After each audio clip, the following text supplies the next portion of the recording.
As the sun shines on all of my glory, my flaws don't look so bad at all. What was I so afraid of? Hey everybody, it's Sharmel. Welcome back to Loc's Lux Lifestyle. Welcome back to another video. So if you enjoy lock content, lifestyle content, and self-help and self-development content, then make sure to hit that subscribe button because I do a little bit of all of that. But today I am back with a lock chat video, and as you guys see from the title, you know what we're going to be talking about, so let's get right into it. So long story short, within this past month or so, I've been seeing a lot of discourse, particularly on TikTok, regarding like texturism within the lock community, and I feel like it was triggered by the stylist Glow Locks, who added the bundles of wavy hair to the ends of her locks. And since then, like, I feel like my homepage, my For You page was getting flooded with texturism within the lock community discourse. So I wanted to add my little 2 cents to it. I was a little hesitant about doing this video just because I believe that there are a lot of layers and nuance to this conversation.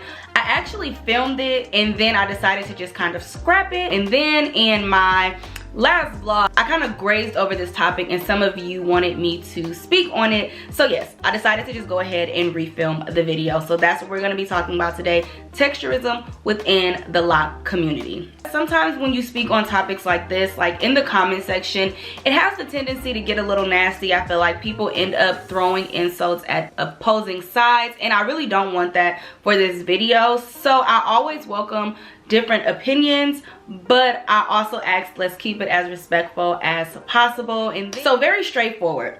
Does texturism exist within the lock community? Absolutely. Am I surprised by it? Absolutely not. At the end of the day, we live in a very historically anti-black society, right? We see how texturism affected the natural hair movement, and being that locks are like a subcategory within the natural hair community, I feel like it was only a matter of time before it trickled down to the lock community. I do feel like it's very easy for people to kind of overlook the texturism within the lock community, just because for many years locks were deemed as undesirable, especially for women. And that's not like a personal belief of mine, I'm just speaking like generally locks were not as popular as they are now. And I think just because locks have kind of gone mainstream, it's easier for people to just get so excited to see a natural hairstyle that hadn't been celebrated in the past being celebrated, and we can easily overlook like any problematic issues within the community. It's something that I've definitely kind of picked up on over, like, let's say the last year or so. I personally follow like a lot of lock pages, and if you follow a lot of lock pages, there's definitely a difference in the type of engagement certain lock posts get, especially like starter locks, depending on the hair texture. Like literally, if you get on Pinterest right now and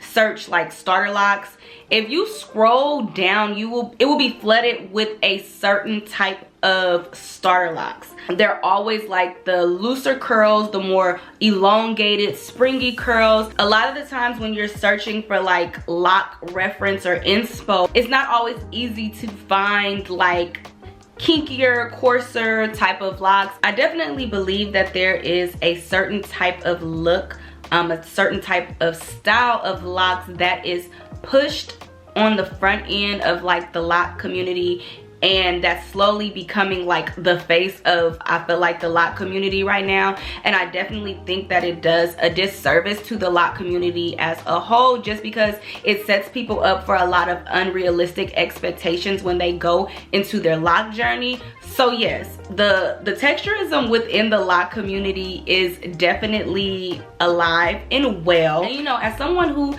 considers themselves and often calls themselves an unconventional lock girly, I definitely understand how problematic this can be. I definitely understand the concern that some have, especially those who have been locked for years. But I will say, I do think that there's kind of a difference between like the blatant ignorance, like those who are intentionally, overtly texturist. Like sometimes I'll see comments saying things like, oh, the only way I can get locks is if I have a certain type of hair texture.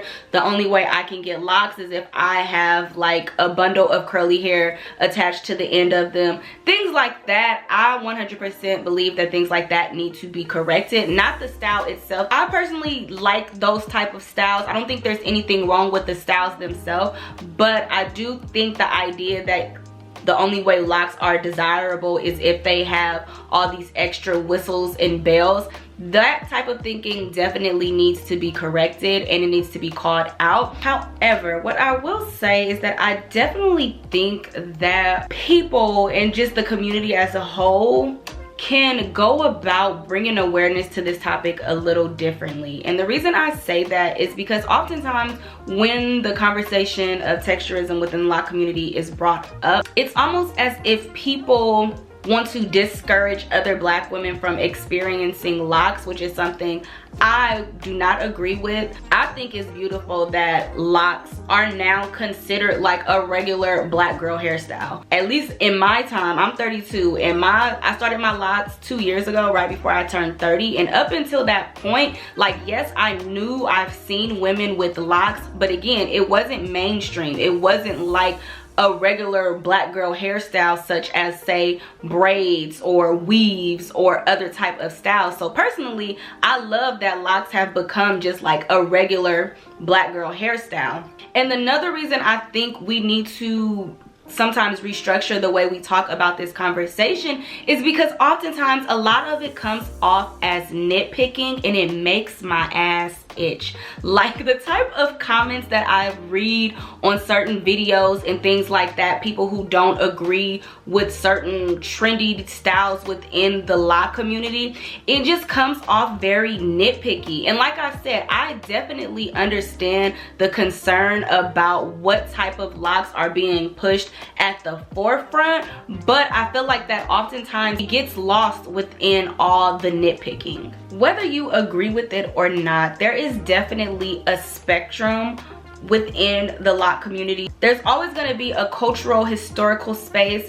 There's the more spiritual space. There is a space for people who just don't want to comb their hair and they get locks so that they don't have to do anything with their hair. There is a space and an area for those who just enjoy the aesthetics and the looks of locks. And then there's a more creative, experimental side of locks. And I also feel like within the spectrum there's also fluidity, so you can start your locks for one reason or be more drawn to one reason for starting your locks, but as you go through the journey you may shift and move towards another section or space within the spectrum. In general with life there's always a spectrum, so it's not going to be any different for the lock community. But regardless of where you fall within that spectrum, I definitely believe that there needs to be some basic level of love and respect for just traditional locks, the tradition of where locks started from, because sometimes I do feel like that can get lost within all of the different trends that's going on. And the reason why many of us are able to thrive within our lock journey now is because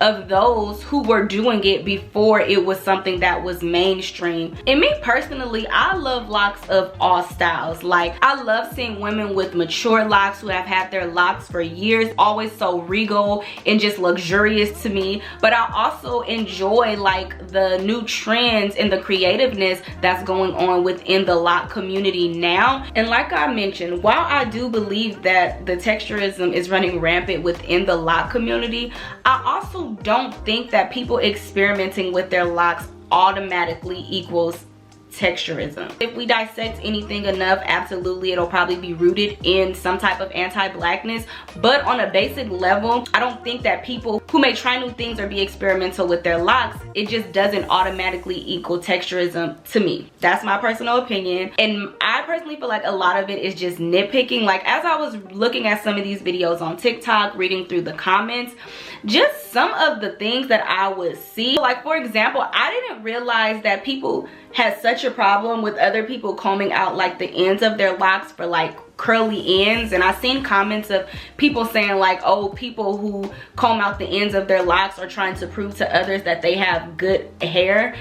I thought that one was wild, mainly because you don't need to comb out the ends of your locks to show the texture of your hair. Your hair grows from the roots. If you don't have a retwist, you can definitely see the texture of your locks. Even people who have looser textured hair, their hair locks differently than someone who has like type 4 hair.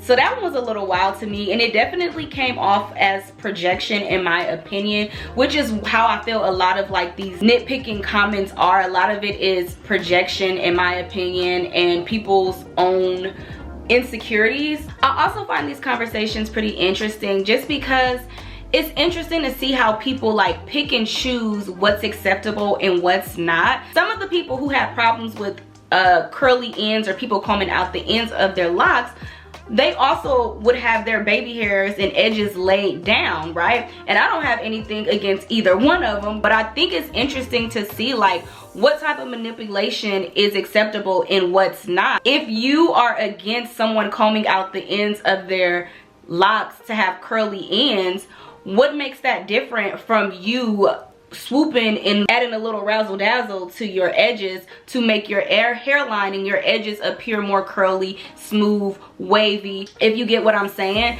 what's the rules? Like, what's acceptable and what's not, and how do we dictate what's acceptable and what's not? Because I feel like they all kind of fall in the same area on the spectrum. I also seen comments along the lines of like people who experiment or do these trends or whatever with their locks, they never wanted locks to begin with, which I also find baffling. People who have been locked for years, they may not experiment to the extremes, but at some point in time there are many people who cut their locks or manipulate them to style them different ways. So I personally don't feel like the two go hand in hand. And honestly, this type of thinking has also helped perpetuate the undesirability of locks for a long time, because for a long time many people were afraid to lock their hair or to commit to locks because there was this idea of locks not being versatile. People didn't want to get locks because they felt like once they committed to locks they would never be able to do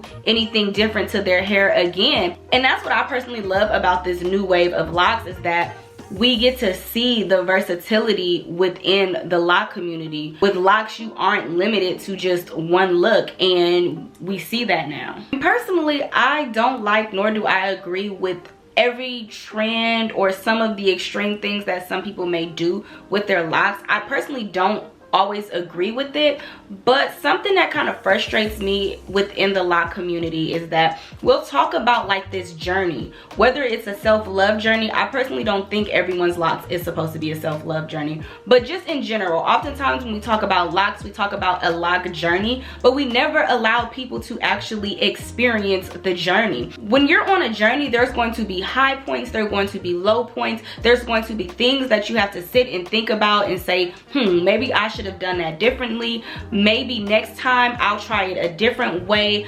I like this part about my journey. I'm going to implement more of that going forward. Like, the journey is literally a process, and a lot of times when we have this conversation, we want people to come into their lock journey and already be at some like super high point of enlightenment, and I don't think that that's fair to the individuals going through the journey. And I feel like we just do a disservice to one another and to ourselves if we're expecting to already be at some high point of enlightenment without actually going through the process in the journey. You know, as someone who's a little over 2.5 years into their journey, I'll be honest and say that I'm just now at a point where I can really enjoy my locks, like in between my retwist phase, right? And not just like them, but like thoroughly enjoy them. I think I'm on week 9 right now without a retwist. This is the longest that I've been without a retwist. And like these last few weeks, since I've been past my retwist date, I've been really enjoying my hair. And within my last 2.5 years, this is the first time I felt like this. I did a video within my first years talking about how I struggle with liking my hair and enjoying my locks in between retwists. But now 2.5 years into my journey, because of the process and because everything that I've learned throughout this, the growth and development that I've come to cultivate and love with my hair, I can sit here now and say like, yeah, I like the way that this looks now. But I also don't hate, or I don't get mad at people who may prefer a more manicured look, because they just may not be there yet within their journey. And if they never get to that point within their journey, that's not my decision to make. That's not anyone else's decision to make. That's their locks, that's their hair, that's their journey. I'm personally at a place in life where, and I'm kind of getting a little off tangent right now, but just in general, as a Black woman, as it relates to our hair is just always such a thing. And I'm personally at a place in my life where I'm tired of my hair being a thing. I just want my hair to be, I just want to be. And that doesn't mean like straight curly locks, natural, relaxed.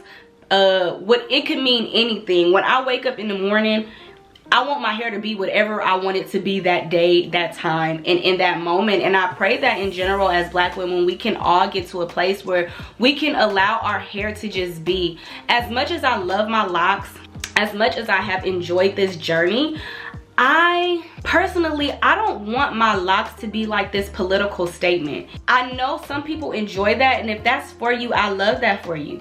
But for me, and for a lot of people, we don't want our hair to be a political statement. You know, sometimes by default it is, but that is not something that I'm personally taking on. I just want my hair to be, I want to enjoy my hair for whatever I need it to be when I need it to be it. Like it could just be so exhausting sometimes. I feel like as Black women, we're the only ones that whenever we want to try something new, we always have to stop and think like, if I do this, is it because I don't like my Blackness? If I do this, is it because I don't have any self-love? Am I perpetuating some anti-Black standard by trying this? I feel like other people are always allowed to try something and it just be that, trying it. But with us, it always has to have some deeper meaning or undertone. And again, like I said, if we dissect something enough, like I'm pretty sure that it will be rooted in some type of form of anti-Blackness. But it's like, where's the middle ground, right? I definitely think we all should be trying to grow and be more self-aware. Like you should get to a point with your locks where you don't feel like they have to be manicured or perfect looking or, you know, all these different things to enjoy them. I definitely think that everyone who has locks, they should be able to appreciate their locks in that manner. But I also don't automatically think like experimenting with your locks means that you don't like locks truly, or that you're some type of a texturist, or that you're enforcing texturism within the lock community. And then lastly, as I close this video out, y'all know here on my channel, if you've watched any of like my lock chat videos, I'm really big on extending grace to others, especially within their lock journey, and allowing people to come to terms with their hair on their own time. Again, I definitely understand the concerns as it relates to texturism within the lock community, and I definitely think that a lot of it should be checked. But in general, I do feel like we can be a lot gentler with each other. I think people really just underestimate the long-lasting effects of like conditioning. Again, the type of society that we grew up in, it's very unfortunate that we even have to have these conversations. But I also don't like when these type of conversations end up with just everyone throwing insults at each other, right? Certain type of looks don't make you better or worse depending on how you decide to wear your locks. And maybe I'm a little empathetic and really sensitive to extending grace within the lock community, because I was the little girl who was getting perms at 5 years old. I got my first perm at 5 years old.